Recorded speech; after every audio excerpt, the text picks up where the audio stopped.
My name is Anada from Lamphun city of Thailand.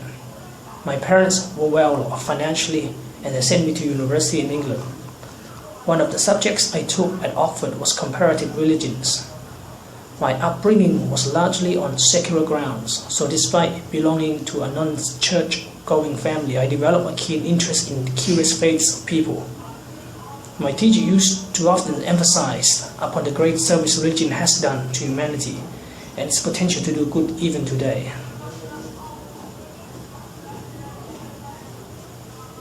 But being a literature major student, I soon forgot the religions and all their goodness. Once the course was completed, and I had to study new subjects instead. One time, this included a visit to Tibet. While I was there in a small village, an old man asked me about my beliefs. I told him I don't believe in anything until I see it with my own eyes.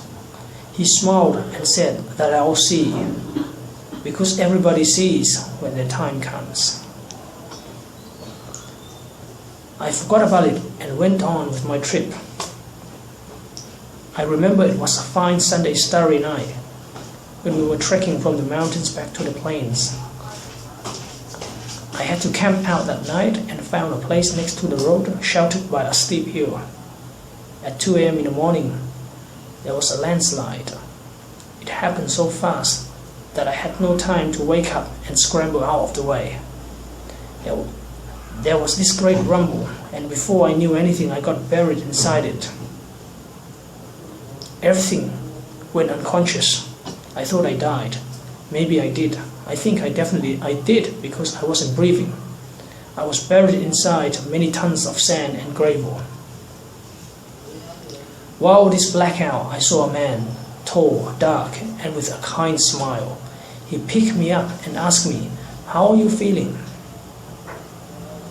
I wasn't sure, so I said, "I think it's a dream." He said, "When it is your time to see, you never are dreaming." I suddenly remember what the old man said the other day. I asked his name. He said he will tell me when it's my time to know. He then started chanting something in a language so unknown and yet so beautiful. I felt elevated. I was suddenly outside the rubble. I asked him how I got out. He said, "I didn't, my soul did." He then gave me a visit of different places in the world. We were flying and talked about life, death, and nirvana. He showed me different cities of Thailand, but I don't remember the names of the city. But some of them were China, Surin, Supan, and Bangkok, he told me. I look at this world almost every day and make sure that all are on the right path.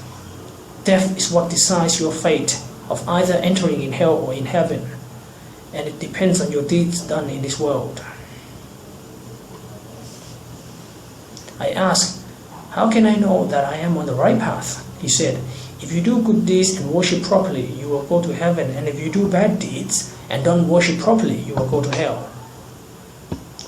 After what seemed 7 days, he brought me back to the place where my body was. He then said it was time I was sent back to the material world. I asked him about who he was, and then he said something I still remember. "I am Siddhartha. I am the one who got the nirvana.